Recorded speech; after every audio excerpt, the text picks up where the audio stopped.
اللهم صل على محمد وعلى آل محمد كما صليت على إبراهيم وعلى آل إبراهيم إنك حميد مجيد اللهم بارك على محمد وعلى آل محمد كما باركت على إبراهيم وعلى آل إبراهيم إنك حميد مجيد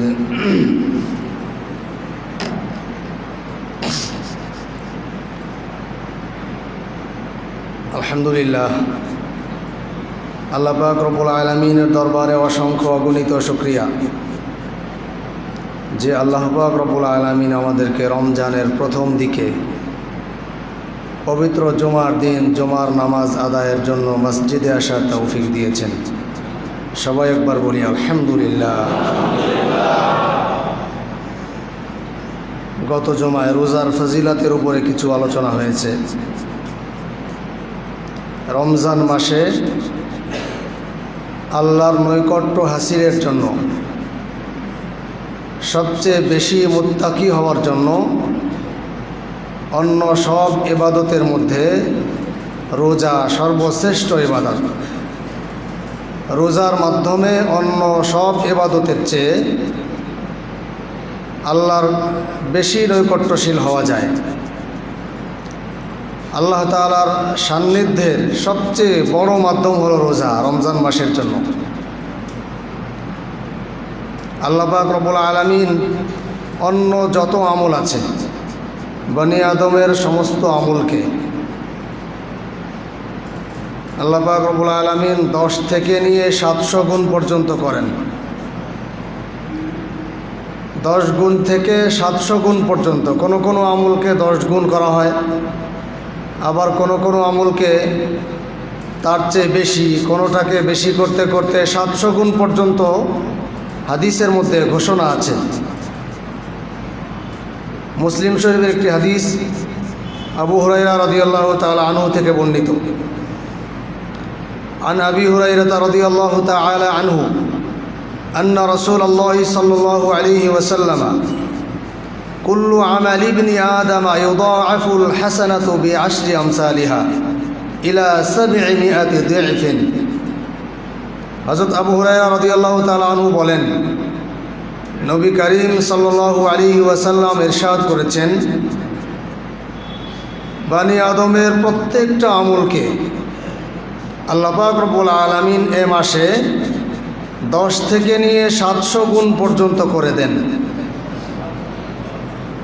قال الله عز وجل إلا الصوم। আল্লাহ পাক রব্বুল আলামিন বলেছেন, হাদিসে সরাসরি আল্লাহ পাকের কওলের বরাত দিয়ে বলা হয়েছে, অর্থাৎ নবীজি বলেছেন যে আল্লাহ বলেন ইল্লা সওম, রোজা ব্যতীত, রোজা ছাড়া অন্য যত আমল আছে সব আমলকেই 10 থেকে নিয়ে 700 গুণ পর্যন্ত আল্লাহ করেন। এই হুকুমের মধ্যে রোজা নেই। রোজা এই 10 থেকে নিয়ে 700 গুণ পর্যন্ত আমলের সওয়াবকে যে বাড়ানো হয়, এই বাড়ানোর আওতার মধ্যে রোজা নেই। রোজা এর থেকে আলাদা। আলাদা কি হবে? قال الله عز وجل فإنه لي وأنا أجزي به। আল্লাহ পাক বলেছেন, রোজা আমার বান্দা আমার জন্য রাখে, ওয়ানা আজজি বিহি, আর এর প্রতিদান আমি নিজে হাতেই দিব। রোজার প্রতিদান কি হবে, সওয়াব কি হবে, নেকি কি হবে, স্পষ্টভাবে ঘোষণা করা নাই। আল্লাহ শুধু এতটুকুই বলেছেন যে রোজা আমার বান্দা আমার জন্য রাখে, রোজার প্রতিদান আমি নিজে দেব। কি দিবেন সেটা আল্লাহই ভালো জানেন। এ হাদিসের দুটি ব্যাখ্যা হতে পারে। একটা হলো রোজার প্রতিদান আমি নিজেই, আর একটি হলো রোজার প্রতিদান আমি নিজে হাতে দেব। রোজার প্রতিদান আমি নিজেই যদি এই ব্যাখ্যা ধরা হয়, তাহলে আমাদের রোজার বিনিময়ে আমাদের জন্য আল্লাহ নিজে। আল্লাহ নিজে হয়ে গেলে আর কি প্রতিদান দরকার আছে? আরেকটি হলো রোজার প্রতিদান আমি নিজে হাতে দিব। আল্লাহ নিজে দিবেন। আল্লাহ যে কি দিবেন এটা কি বলার দরকার আছে? আল্লাহ কি দিবেন সেটা তো আল্লাহই ভালো জানেন। আল্লাহ যে মহান সত্তা, তিনি দিলে তো আর কোনো কম টম দিবে না। তার দেওয়া তো আমাদের চাওয়ার চেয়ে অনেক বেশি। এজন্য আল্লাহ যদি কোনো বান্দাকে বলে যে তোমার কি দরকার, আমার কাছে চাও, তাহলে আমরা কি চেয়ে নেব? আমাদের চাওয়ার কতটুকুই হবে? তখন আমাদের বলা উচিত যে আল্লাহ আমাদের চাওয়া টাওয়ার দরকার নাই, আপনি যা দিবেন দেন। কারণ আমরা চাইলে তো আমাদের ঠগা হয়ে যাবে, কম হয়ে যাবে। এরকম যারা চালাক মানুষ দেখবেন, এই ভ্যান টানে উঠন না, ভ্যানে খুব চালাক ভ্যানওয়ালা আছে। ওরা এই ভালো লোকজন চিনলে যদি বুঝে যে চেয়ারম্যান সাহেব উঠছে ভ্যানে, অথবা এই হেড স্যার উঠছে, ও সামাজিক মানুষ, মাতব্বর মানুষ উঠছে, এ লোকটাকে আগে থেকে যদি চিনে ভ্যানওয়ালা যে ইনি দিতে কখনো কম দেয় না, তাহলে কোন জায়গায় যাবে ভাড়া জিজ্ঞেস করলে বলে না। ভাড়া কত বলো, না বলবে না। না আপনি চলেন, অসুবিধা নেই, আপনার কাছে কি আবার ভাড়া বলতে হবে নাকি? যাওয়ার পরে কত দিব বলো, বলবেন, আপনি যা দিবেন দেন। ভাড়া হলো 5 টাকা। এখন উনি হলো চেয়ারম্যান, উনি কি 5 টাকা দিতে পারবে? এটা তো সে জানে, সেজন্য সে বলবে না। না বললে দেখা গেছে 100 টাকার নোট দিয়ে দিছি। বললে কতই বলতে পারতো। বললে যদি ও 50 টাকা বলতো, তাহলে চেয়ারম্যান সব রাগ হয়ে যেত না? 50 টাকা কি ভাড়া? কিন্তু ও যখন বলেনি, তখন নিজের বিবেকে মনে হয়েছে তো বলে নাই, গরিব মানুষ বেশি করে দিয়ে দিই। আল্লাহ পাক যেহেতু নিজে হাতে পুরস্কার দিবেন, কি দিবেন এটার ঘোষণার দরকার নাই। আল্লাহ দিবেন, আল্লাহ তো কম দিবে না। আল্লাহ তো কোটি কোটি কোটি কোটি দিতে পারেন। আল্লাহর কাছে কোনো কিছুর অভাব নেই, বরং আল্লাহ দিলে তার খাজানা থেকে একটুও কমে না। আল্লাহ পাক কী দিবেন এটা অন্য হাদিস থেকে বোঝা যায়। নবী করিম সাল্লাল্লাহু আলাইহি ওয়াসাল্লাম বলেছেন, মুসলিম শরীফের হাদিস, লিস-সাইমি ফারহাতান, ফারহাতুন ইনদা ফিতরিহি ওয়া ফারহাতুন ইনদা লিকাই রাব্বিহি। নবী আলাইহিস সালাম বলেন, রোজাদার যে সত্যিকারের রোজাদার, তার জন্য 2টি আনন্দের বিষয় আছে। সে 2 জায়গায় আনন্দ পায়। রোজাদার ব্যক্তি 2টি সময়, 2 সময়ে খুব আনন্দ বোধ করে। 1 নম্বর হলো ইনদা ফিতরিহি, ফারহাতুন ইনদা ফিতরিহি, ইফতারি করার সময়। সারাদিন না খেয়ে থাকার পরে সন্ধ্যার সময় যখন বিভিন্ন প্রকারের ইফতারি সামনে নিয়ে বসে, কত প্রকারের খাবার দাবার সামনে থাকে, ছোলা বোনা, তারপরে পেঁয়াজি ভাজা, বেগুনি, আলুর চপ, কত গ্যাসের খাবার টাবার। রমজান মাসে খায়, গ্যাস টাস হয় না। অন্য সময় সারাদিন না খেয়ে থেকে সন্ধ্যার সময় এইসব খাবার একদিন একটু খাইয়ে টেস্ট করে দেখেন। সারাদিন কিছুই খাবেন না, খালি পেটে এই রমজানের সময় ইফতারিতে যা খায়, এসব খাইলে পরে গ্যাসের যন্ত্রণায় রাত্রে আর ঘুমাতে পারবে না। অথচ রমজান মাসে এইগুলো সন্ধ্যার সময় একটু না খাইলে ভালো লাগে না। যত কিছুই খায়, ভাজা পোড়া খাইতে বেশি ভালো লাগে। আল্লাহর কি রহমত যে রমজান মাসে সাধারণত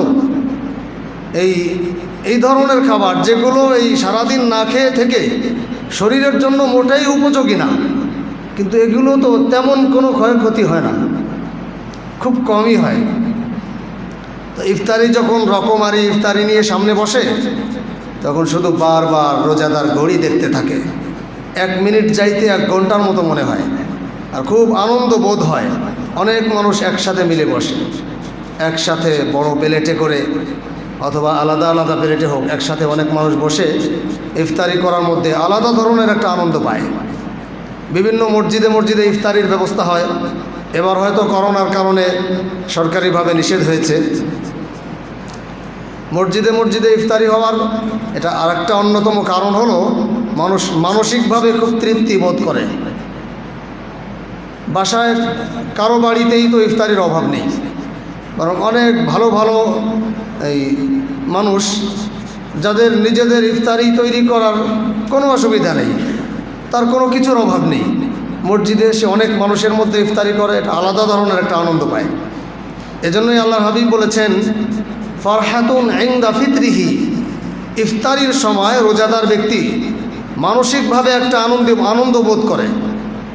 আর একটা চূড়ান্ত পর্যায়ের আনন্দ পায় রোজাদার ব্যক্তি, ফারহাতুন ইনদা লিকাই রাব্বিহি, সেটি হলো আল্লাহর সাথে সাক্ষাৎ করার সময়। রোজাদার ব্যক্তি আল্লাহর সাথে যখন সাক্ষাৎ করবে, আল্লাহর দিদার পাবে, যখন জান্নাতে গিয়ে আল্লাহর সাথে যখন দেখা হবে, তখন রোজাদার আল্লাহকে বলবে। আল্লাহ পাক রব্বুল আলামিন রোজাদারের সামনে আসবেন, এসে ইফতারির সময় যেমন বিভিন্ন প্রকারের খাবার দাবার সামনে দিবে, সামনে করে আনন্দ পায়, আল্লাহ পাক তেমনিভাবে জান্নাতীদের সামনে 70,000 আইটেমের খাবার দিবেন। প্রথম জান্নাতীরা খাওয়া শুরু করবে না। আল্লাহ পাক রব্বুল আলামিন কুদরতিভাবে বলবেন যে তোমরা কেন খাবার খাচ্ছ না? আমি তো তোমাদের জন্য এগুলো খুব খুশি হয়ে দিয়েছি, কেন তোমরা এগুলো গ্রহণ করো না? জান্নাতীরা বলবে, আল্লাহ আপনার ওয়াদা ছিল, আপনিই তো বলেছিলেন যে ফাইন্না সাওমা লি ওয়া আনা আজজি বিহি, আপনি বলেছিলেন যে আমার বান্দা আমার জন্য রোজা রাখে আর এর প্রতিদান আমি আল্লাহ নিজে হাতে দান করব। এই যে 70,000 প্রকারের খাবার দাবার, এসব তো আপনি ফিরিস্তার মাধ্যমে দিয়েছেন, এগুলো তো হুরদের মাধ্যমে দিয়েছেন, এগুলো পরিবেশন করেছেন গেলেমানদের মাধ্যমে, সেবক সেবিকাদের মাধ্যমে, আপনি নিজে হাতে দেন নাই। আপনার তো ওয়াদা ছিল আপনি নিজে হাতে দিবেন। আল্লাহ পাক রব্বুল আলামিন এবার নিজে তার কুদরতি হাত দিয়ে সেই সব খাবারের এক একটা সামান্যতম একটু একটু অংশ করে একসাথে করবেন। প্রত্যেক প্রকারের একটু নিয়ে একসাথে একটা লুকমা বানিয়ে প্রত্যেকটা রোজাদারের মুখে তুলে আল্লাহ পাক নিজে খাওয়াই দিবেন। এটা হবে রোজাদারের চূড়ান্ত পর্যায়ের আনন্দ। ফারহাতুন ইনদা লিকাই রাব্বিহি। আল্লাহ পাক রব্বুল আলামিন কেন রোজাদারদেরকে বলেছেন যে রোজা আমার জন্য হয়, এটা আপনারা একটু চিন্তা করলে বুঝতে পারবেন। নামাজ পড়ি আমরা, নামাজ আল্লাহর জন্য পড়া উচিত। নামাজ পড়ব কার জন্য? আল্লাহর জন্য হবে না, আল্লাহকে রাজি খুশির জন্যই হবে। এরপরে দান খায়রাত, এটা কার জন্য হওয়া উচিত? আল্লাহকে রাজি খুশির জন্য। তারপরে হজ আল্লাহকে রাজি খুশির জন্য হবে। যাকাত দিব আল্লাহকে রাজি খুশির জন্য।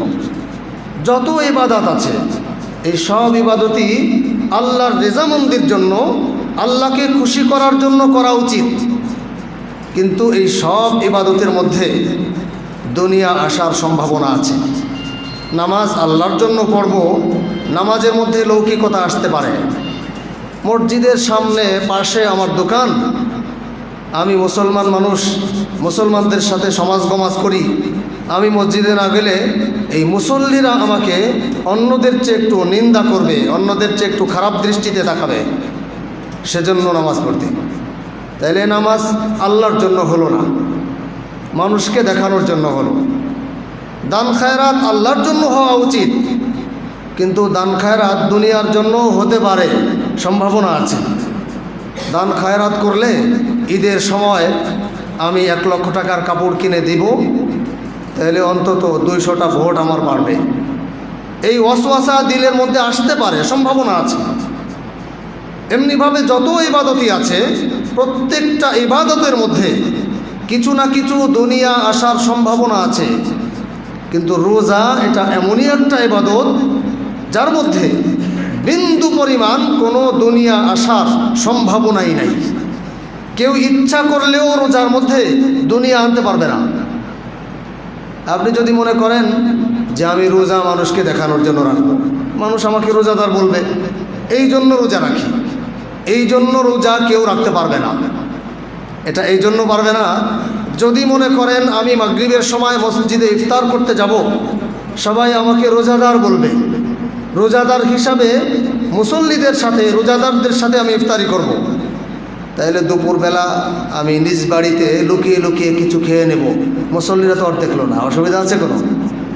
মুসল্লিরা তো সন্ধ্যার সময় আমাকে রোজাদারি বলবে। দুপুরবেলা বাড়িতে একা একা যদি লুকিয়ে লুকিয়ে খাই, তারপরেও তো মানুষ আমাকে রোজাদার বলবে। মানুষ দেখানোই যদি শুধু উদ্দেশ্য হয়, তাইলে এভাবেও তো করা যায়। গোসল করার সময় পানির নিচে ডুব দিয়ে এরপরে 2-3 ঢোক পানি খেয়ে ফেললে দুপুরবেলায় কিছুটা তৃষ্ণা মিটল, কেউ তো আর দেখলো না। এর পরেও মানুষ এত কিছুর পরেও যখন লুকিয়ে লুকিয়েও কিছু খাবে না, বুঝতে হবে দুপুরবেলা বাড়িতে খাইলে কেউ না দেখলেও একজন দেখে না আল্লাহ পাক দেখে না, আল্লাহ পাক দেখে, এই বিশ্বাস রোজাদারের দিলের মধ্যে আছে। এই জন্য সে পালিয়ে পালিয়েও কিছু খায় না, এজন্য সে অগোচরেও কিছু খায় না, পানাহার করে না। এভাবে যখন আল্লাহর কোনো বান্দা শুধুমাত্র আল্লাহকে ভয় করে সব ধরনের পানাহার থেকে নিজেকে মুক্ত রাখে, আল্লাহ পাক রব্বুল আলামিন এজন্যই বলেছেন রোজা কেবলমাত্র আমাকে ভয় করার জন্যই হয়ে থাকে। সত্যিকারে কোনো ব্যক্তি যদি তার শাহওয়াতকে দমিয়ে এবং পানাহার থেকে মুক্ত থেকে দিন পার করতে পারে, আল্লাহ পাক রব্বুল আলামিন তার প্রতি খুশি হয়ে যান। আল্লাহ পাক রব্বুল আলামিন নিজে হাতে জান্নাতে তার পুরস্কার দিবেন। আল্লাহ আমাদেরকে তৌফিক দান করেন। আরেকটি হাদিসের মধ্যে এসেছে আল্লাহ পাক রব্বুল আলামিন 3 শ্রেণীর মানুষের দোয়া কবুল করেন। হাদিসের মধ্যে এসেছে সালাসাতুন লা তুরাদ্দু দাওয়াতুহুম আল ইমামুল আদিলু ওয়াস-সাইমু হাত্তা ইফতিরা ওয়া দাওয়াতুল মাজলুম। 3 শ্রেণীর মানুষ। 1 নম্বর হলো ইমামুল আদিল, যারা ন্যায় বিচারক, শাসনকর্তা, ন্যায় বিচারক বাদশাহ, যারা ইনসাফ প্রতিষ্ঠা করে, ন্যায় বিচার করে, সমাজে সকলের ক্ষেত্রে সঠিকভাবে বিচার করে। এদেরকে আল্লাহ পাক রব্বুল আলামিন একটা বিশেষ মর্যাদায় আসীন করেন, যারা দোয়া করলে আল্লাহর কাছে বিদ্যুতের মতো কবুল হয়ে যায়, দোয়া করার সাথে সাথে কবুল হয়। সাহাবায়ে কেরামের মধ্যে সাহাবায়ে কেরাম দোয়া করতেন, সাথে সাথে কবুল হয়ে যেত। এক সাহাবী জিহাদ করতে গেছেন, নদীর কাছে পাত্র হারিয়ে গেছে, নদীতে পড়ে গেছে। নদীর পানির দিকে ইশারা করে বলছে আল্লাহ পাক রব্বুল আলামিন এই নদীর থেকে পাত্র উঠায় দিয়েছেন। সাহাবায়ে কেরাম দোয়া করার সাথে সাথে কবুল হয়ে যেত। তারা ইনসাফ করতেন, সব ক্ষেত্রে পরিপূর্ণ ইনসাফ প্রতিষ্ঠা করেছেন। তো ইনসাফ প্রতিষ্ঠার ক্ষেত্রে আমাদের জ্বলন্ত নমুনা হবে সাহাবায়ে কেরামের জীবনী।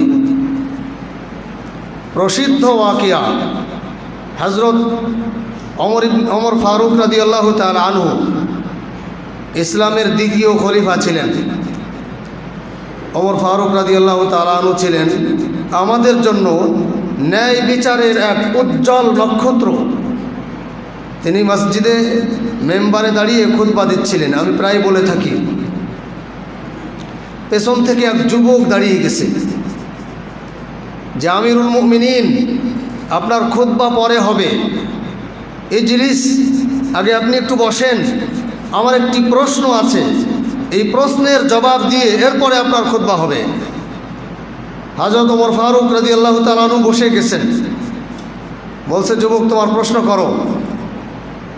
এবার যুবক বলছে যে আমিরুল মুমিনিন, আপনি যেই জামা গায়ে দিয়ে আজকে নামাজ পড়তে এসেছেন, আমাদের সামনে খুতবা দিচ্ছেন, আপনার জামাটা তো খুব সুন্দর দেখা যায় এবং খুব লম্বা, একবারে নিচে সাত পর্যন্ত হয়েছে।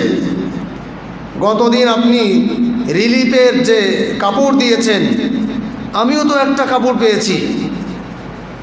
আপনি তো খুব স্বাভাবিকের চেয়ে একটু লম্বা মানুষ, আপনার জামাটা তো খুব লম্বা দেখা যায়।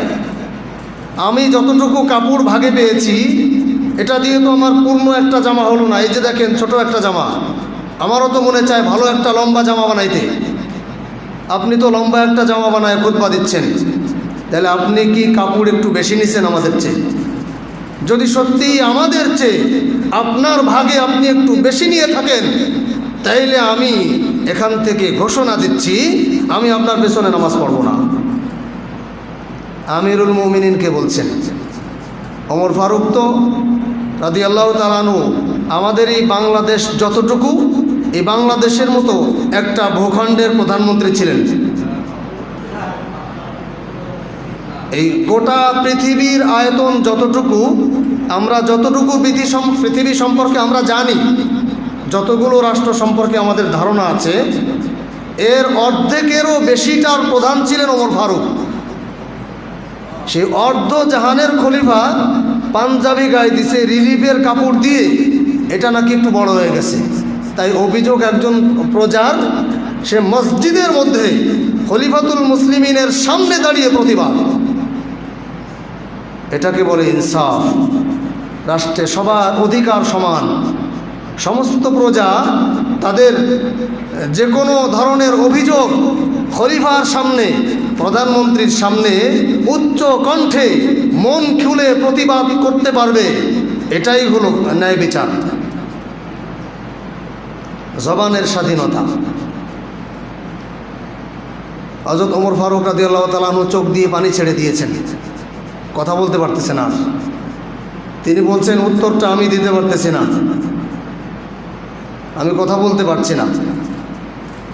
ঠিক আছে, তোমার প্রশ্নের জবাব আমার পক্ষ থেকে আমার ছেলে আব্দুল্লাহ দিবে। ওমর ফারুকের ছেলের নাম আব্দুল্লাহ। আব্দুল্লাহকে দাঁড় করায় দিয়েছেন। হযরতে আব্দুল্লাহ ইবনে ওমর দাঁড়ায় গেছে। এবার বলছে, যুবক, তুমি যে প্রশ্ন করেছ, তোমার প্রশ্নের জবাব আমার বাবার পক্ষ থেকে আমি দেব। তুমি রিলিফ থেকে জামা বানানোর যে কাপড় পেয়েছ, আমি একজন প্রজা হিসাবে খলিফার ছেলে হয়ে আমিও তোমার সমান একটা পেয়েছি, তোমার চেয়ে বেশি পাই নাই। আমার বাবা খলিফা হয়ে তোমার সমপরিমাণ একটা পেয়েছে, তার চেয়ে একটুও বেশি নেয় নাই। আমরা দুই বাপ বেটা পরামর্শ করলাম যে, আব্বু, তোমার তো নামাজ পড়াইতে হয়, এজন্য তোমার পাঞ্জাবিটা একটু ভালো প্রয়োজন, তোমার পাঞ্জাবিটা একটু বড় সড়ো দরকার। তাই আমার কাপড়টা আমার আব্বাকে হাদিয়া দিয়ে দুইজনেরটা মিলে একসাথে আমার আব্বা বানিয়ে একটা ভালো পাঞ্জাবি বানিয়েছে। সামনেবার আবার যখন দুইজনে পাবো, এরপরে দুইজনেরটা মিলে আমি বানায় নেব।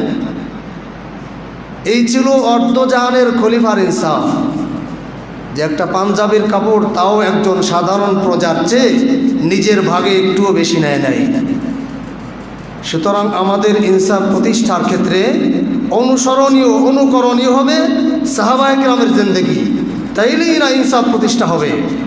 আর যদি আমরা অনুসরণ করি ইনসাফ প্রতিষ্ঠা করতে, আমেরিকা অনুসরণ করি, ইউরোপ, লন্ডন, রাশিয়া, ইন্ডিয়া অনুসরণ করে চলি, তাইলে ফলাফল কি হবে জানেন? ফল হবে এই করোনার দোহাইতে এই গরিব, মিসকিন, অসহায় ভ্যানওয়ালা, রিক্সাওয়ালা, দিনমজুরদের নামে হাজার হাজার কোটি টাকা বরাদ্দ হবে, আর পানির নিচে সয়াবিন তেলের খনি পাওয়া যাবে। আর বড় লোকের, প্রভাবশালীদের ঘরের মাটি খুঁচে চাউল পাওয়া যাবে। গত বছর পাওয়া গেছে না? আল্লাহ আমাদেরকে হেফাজত করেন। এর চেয়ে আর বেশি কিছু বলা গেল না। তো এক নাম্বার, 3 শ্রেণীর মানুষের দোয়া আল্লাহ পাক খুব তাড়াতাড়ি কবুল করেন। এর এক নাম্বার হলো আল ইমামুল আদিল, যারা ন্যায় বিচারক বাদশাহ। 2 নাম্বার ওয়াসাইমু হাত্তা ইফতির। দ্বিতীয় নম্বর, রোজাদার ইফতারি করার আগ পর্যন্ত যত দোয়া করে আল্লাহ পাক কবুল করে নেন। এজন্য ইফতারি সামনে করে কিছু সময় আগে বসা উচিত।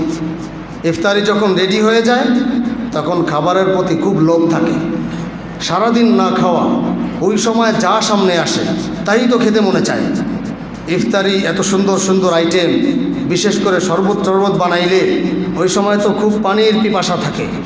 এ সময় ট্যাংটুং দিয়ে, ঠান্ডা পানি দিয়ে যখন একটু শরবত বানানো হয়, সামনে থাকে, এত মনে চায় যে তাড়াতাড়ি আজান দিলে খেতে পারতাম। একটা মিনিট 1 ঘন্টার মতো সময় যায়। এই খাবারের লোভ নিয়ে যতক্ষণ পর্যন্ত বসা থাকে, ততক্ষণ বান্দা যা দোয়া করে আল্লাহ পাক কবুল করে নেন। কারণ এত লোভ নিয়ে খেতে মনে চায়, এই নফসকে 5 মিনিট 10 মিনিট যে কত কষ্ট করে দমিয়ে রাখতে হয়, এই কষ্টটা করতে হয় কার জন্য? আল্লাহর জন্য। যে আল্লাহর হুকুম পালনের জন্য বান্দা অপেক্ষা করছে, ইফতারি করবে। ইফতারির সামনে নিয়ে যে দোয়া করে সে দোয়া আল্লাহ পাক কবুল করে নেন। 3 নম্বর ওয়াদাওয়াতুল মাজলুম, মাজলুমের দোয়া আল্লাহর কাছে বিদ্যুতের মতো কবুল হয়ে যায়। মাজলুম যদি সত্যিকারের মাজলুম হয়, মাজলুম ব্যক্তি যদি অমুসলিমও হয় আর কোনো মুসলমানও তার প্রতি জুলুম করে, তাহলে এই অমুসলিম মুসলমানের বিপক্ষে যদি দোয়া করে আল্লাহ পাক সেটাও কবুল করে নেন। মাজলুমের ক্ষেত্রে কে বুজুর্গ আর অবুজুর্গ এটা দেখা হয় না। মাজলুম ব্যক্তি সত্যিকারে যদি জুলুমের শিকার হয়, তাহলে যেই তার প্রতি জুলুম করুক না কেন অন্যায়ভাবে, সে যদি কোনো দোয়া করে আল্লাহ পাক তা কবুল করে নেন। এক হাদিসে আছে ইত্তাকি দাওয়াতাল মাজলুম, আল্লাহর হাবিব বলেছেন ইত্তাকি দাওয়াতাল মাজলুম, সব সময় তোমরা মাজলুমদের বদদুয়া থেকে বেঁচে থাকো। ফাইন্না লাইসা বাইনাল্লাহি ওয়া বাইনাহু হিজাব, কারণ মাজলুমের দোয়া আর আল্লাহর আরশে মাওলার মধ্যে কোনো পার্থক্য নেই। মাজলুম শুধু দোয়া করতে দেরি হয়, আল্লাহ পাক কবুল করতে দেরি করে না। সেজন্য কারোর প্রতি জুলুম না করা। জুলুমের একটা শেষ আছে। জুলুম করতে করতে, জুলুম তো মানুষ ক্ষমতার জোরে করে। আমার ক্ষমতা বেশি তাই আমি প্রতিবেশীর প্রতি জুলুম করলাম। এই প্রতিবেশীর একজন মালিক আছে না, যে মাজলুম দুর্বল, দুর্বলের একজন মানুষ আছে না। আমি সবল দেখে দুর্বলের প্রতি জুলুম করি, আমার ক্ষমতা আছে দেখে যার ক্ষমতা নাই তাদের প্রতি জুলুম করি, আমি সরকার দেখে বিরোধী দলের প্রতি জুলুম করলাম। এই সব ক্ষেত্রেই জুলুমের একটা শেষ আল্লাহ পাক রব্বুল আলামিন অবশ্যই করেন। এটা সময় সাপেক্ষে। ওয়ালাউ বাদাহিন, হাদিসের শেষাংশে আল্লাহর হাবিব বলেছেন যদিও আল্লাহ পাক একটু সময় অবকাশ দেন, ওয়ালাউ বাদাহিন, কিন্তু একটা সময় তার এই সমস্ত জুলুমের একটা করুণ পরিণতি আল্লাহ পাক অবশ্যই করবেন। এজন্য সবাইকে খুব সাবধান হওয়া যে কোনো ধরনের জুলুম না করা। আরেকটি হাদিস বলেই শেষ করব। রোজার সময় আরেকটি ফজিলত, ইফতারের সময় যেমন দোয়া কবুল হয়, তেমনিভাবে যদি কেউ কাউকে ইফতারি করায়, হাদিসে পাকের মধ্যে আছে নবী করিম সাল্লাল্লাহু আলাইহি সাল্লাম বলেন মান ফাত্তারা সাইমান, যে ব্যক্তি অন্য কাউকে ইফতারি করায়, অন্য একজন রোজাদারকে ইফতারি করায়, কানা লাহু মিসলু আজরিহি, তাইলে সে রোজা রেখে যে পরিমাণ সওয়াব পাবে, একটা রোজা রাখলে আল্লাহর কাছে যে পরিমাণ সওয়াব হয়, এই পরিমাণ সওয়াব ইফতারি করানেওয়ালাকে আল্লাহ পাক দান করেন। গায়রা আন্নাহু লা ইয়ানকুসু মিন আজরিহি শাইআ, নবীজি বলেন এতে রোজাদার ব্যক্তির আমলনামা থেকে একটুও সওয়াব কমানো হয় না। অর্থাৎ রোজাদারকে যা সওয়াব দিবে আল্লাহ পাক সেটা পরিপূর্ণ দেওয়ার পর ওই সমপরিমাণ সওয়াব ইফতারি করানোওয়ালাকে আল্লাহ পাক দান করেন। ওয়ালাউ বিতামরাতিন, এক বর্ণনায় আছে যদি তৌফিক থাকে সামান্য একটি খেজুর দিয়েও হয়, তাতেও একজন রোজাদারকে ইফতারি করানো উচিত। মনে করেন আমি গরিব মানুষ, আমি তো অনেক ভালো মন্দ দিয়ে অন্যদেরকে ইফতারি করানোর সামর্থ্য নেই, তাইলে অন্তত একটা খেজুর হোক বা একটু শরবত হোক অথবা একটা আপেল হোক অথবা সামান্য অন্য যে কোনো একটা জিনিস হোক, এটা দিয়ে আমি আমার মনের ভাবটা প্রকাশ করি যে আমি একজন রোজাদারকে ইফতারি করাতে চাই। এজন্য সবাই চেষ্টা করবেন নিজের পাশের আরেকজন রোজাদারকে ইফতারি করাবেন। আপনি তাকে করাবেন, সে আপনাকে করাবে, দুইজনই সওয়াব পেয়ে গেল, তাহলে সমান সমান হয়ে গেল। সমান সমান হওয়া জরুরি না, আপনি করবেন আপনার সওয়াবের জন্য, সে করবে তার সওয়াবের জন্য। প্রতিবেশী, আশেপাশে বন্ধুবান্ধব একই সাথে থাকে, চাকরি বাকরি করে, একই দোকানে থাকে, যে সে ইচ্ছা করবে আজকে আমি 10 টাকা খরচ করে আমার সাথীকে আমি ইফতারি করাবো সওয়াবের জন্য। নিজের প্রতিবেশী আরও যে সমস্ত বাড়ি আছে, আমি ইফতারি বানাই আজকে 2-1 বাড়ি আমি আজকে ইফতারি দিব, এভাবে করে অন্যকে ইফতারি করানোর চেষ্টা করা, তাহলে আল্লাহ পাক তাকে রোজার প্রতিদান দিবেন। আল্লাহ আমাদেরকে তৌফিক দান করেন। আর একটি কথা, এই রমজানে তারাবির নামাজ, রমজান মাসের আরেকটি গুরুত্বপূর্ণ ইবাদত হলো তারাবির নামাজ আদায় করা। হাদিসের মধ্যে এসেছে, মান কামা রমাদানা ঈমানান ওয়া ইহতিসাবান গুফিরা লাহু মা তাকদ্দামা মিন যামবি। যে ব্যক্তি রমজানে দাঁড়িয়ে দাঁড়িয়ে নামাজ পড়ে, তারাবির নামাজ পড়ে, মুহাদ্দিসিন একরাম তারাবির কথা বলেছেন, আল্লাহ পাক রব্বুল আলামিন তার পেছনের জীবনের গুনাহ মাফ করে দেন। তবে তারাবি সম্পর্কে এই সমাজে একটা বিভ্রান্তি আছে, একটু মতভেদ আছে। কয় রাকাত তারাবি পড়ব? কেউ 8 রাকাত পড়বে, কেউ 20 রাকাত পড়বে। এই নিয়ে যথেষ্ট মতানৈক্য আছে। আমি মনে করি যে বিষয়ে মতানৈক্যের দরকার নেই। যে কয় রাকাত পড়বেন সেই কয় রাকাতের সওয়াব পাবেন। তবে তারাবির নামাজ 20 রাকাত নির্ধারিত, এটা সুন্নাত। কেউ যদি ওজরবশত আদায় করতে না পারে তাইলে তার কবিরা গুনাহ হবে না। এজন্য বিরাট গ্যাঞ্জাম করার দরকার নেই। কেউ যদি 8 রাকাত পড়ে তাইলে আর 12 রাকাতের সওয়াব সে পেল না। নিয়মিতই যদি কাজা করে তাইলে আর 12 রাকাত তরক করার জন্য সুন্নাতে মুআক্কাদা তরকের গুনাহ হবে। কিন্তু 20 রাকাত নাই এইটা বলার দরকার নেই। এটা বললে আর 12 রাকাতকে অস্বীকার করা হবে। যদি 20 রাকাত তারাবি হয় তাইলে ইসলামের ছোট্ট একটা বিষয়কে যদি কেউ অস্বীকার করে, এটাকে নাই বলে, অস্তিত্ব নাই বলে, তাহলে তার মারাত্মক গুনাহ হবে। যাতে ঈমান বিধ্বংসী গুনাহ হবে তার। এ সম্পর্কে আমি মুখতাসার একটু কথা বলি। আসলে তারাবির এই রাকাত নিয়ে আর এই খতম তারাবি ইত্যাদি এসব নিয়ে মতানৈক্য হওয়ার একটা অন্যতম কারণ হলো তারাবি যে কয় রাকাত এই সম্পর্কে সহি কোনো হাদিস নাই। কয় রাকাত তারাবি পড়বে স্পষ্ট শব্দে কোনো হাদিস পাওয়া যায় না। 8 রাকাত তারাবির ব্যাপারে একটা হাদিস পেশ করা হয়, বুখারী শরীফে বর্ণিত। হযরত আয়েশা সিদ্দিকা রাদিয়াল্লাহু তাআলা আনহুর কাছে আব্দুর রহমান ইবনে আউফ রাদিয়াল্লাহু তাআলা আনহু প্রশ্ন করেছিলেন, নবী আলাইহিস সালামের রমজানের আমল কি ছিল? মা কানাত সালাতু রাসূলিল্লাহি সাল্লাল্লাহু আলাইহি ওয়াসাল্লাম, নবীর রমজানের আমল ফি রমাদান, রমজানের আমল কি ছিল এ সম্পর্কে তাকে জিজ্ঞেস করা হয়েছিল। কারণ নবী রমজানে কি আমল করবেন না করবেন এ ব্যাপারে নবীর ঘরের মানুষই সবচেয়ে বেশি ভালো জানবেন। হযরত আয়েশা সিদ্দিকা রাদিয়াল্লাহু তাআলা আনহু জবাব দিয়েছিলেন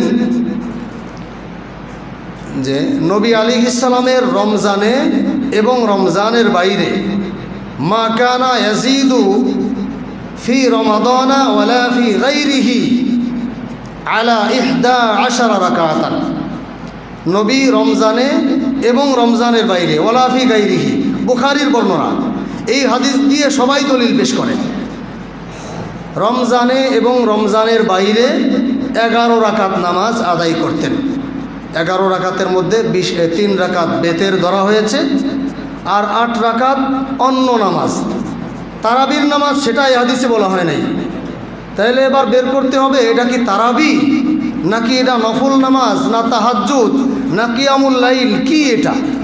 এটা বলছে রমজানে এবং রমজানের বাইরে নবী 11 রাকাত আদায় করতেন বেতের সহ। তাহলে সেটা কি নামাজ, তারাবি নাকি তা তো বলে নেই। কি নামাজ এটা বের করার সহজ উপায় হলো, 1 নম্বরে এটা যে তারাবি না এটা একেবারেই স্পষ্ট। কারণ আয়েশা সিদ্দিকা জবাব দিয়েছেন রমজানে এবং রমজানের বাইরে। রমজানের বাইরে মানে কি? অন্য 11 মাসে। তাহলে আপনারা বলেন রমজানের বাইরে কি তারাবি আছে? তাহলে রমজানের বাইরে উভয় ক্ষেত্রেই 11 রাকাত পড়তেন। তাহলে উভয় ক্ষেত্রে যদি তারাবি হয় তাহলে তো 12 মাস ধরে খালি তারাবি পড়তে হয়।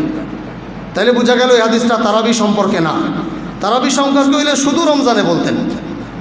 রমজানের বাহিরেই যখন, তাইলে নবীর তাহাজ্জুদ বোঝানো হয়েছে। কিয়ামুল লাইল নবী অন্য সময়েও 8 রাকাত বেতের সহ সাধারণত নফল নামাজ আদায় করতেন। দ্বিতীয় নম্বর কথা হলো তারাবি এটা একটা জমা শব্দ। 8 রাকাত বলার কোনো সুযোগ নাই, কারণ তারাবি শব্দটা বহু বচন। এর এক বচন হলো তারবিহা। তারবিয়াতুন শব্দের আবিধানিক অর্থ হলো 4 রাকাতের পরে একটু বিলম্ব করা, একটু দেরি করা।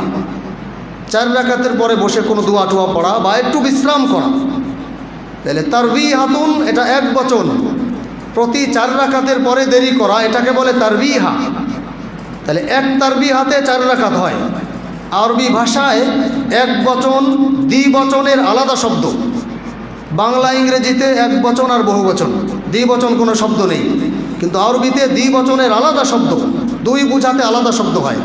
তাহলে তারবিহাতুন, তারবিহাতানে এটা হলো দ্বিবচন। 2 তারবিহাতে হয় 8 রাকাত। 4 রাকাতের পরে এক তারবিহা, একবার বিলম্ব করা, আবার আরও 4 রাকাত হলে 8 রাকাত হলে আরেকবার বিলম্ব করা। আর তারাবি বহু বচন, বহু বচন মানে কমপক্ষে 3 হতে হবে। 3 তারবিহায় কয় রাকাত হয়? কমপক্ষে 12 হয়। 8 রাকাত বলার শাব্দিকভাবেই কোনো সুযোগ নেই, কমপক্ষে 12 বলতে হবে। এটা বিভ্রান্তিকর কথা। সুতরাং 8 রাকাতের কোনো অস্তিত্ব নেই। তারাবি যদি হয়, হযরত ওমর ফারুক রাদিয়াল্লাহু তাআলা আনহু থেকে তিনি সাহাবায়ে কেরামের ঐক্যমতের ভিত্তিতে 20 রাকাত তারাবি জামাতের সাথে আদায় করেছেন, ইজমায়ে উম্মতের দ্বারা সাবেক। আল্লাহ আমাদেরকে তৌফিক দান করেন।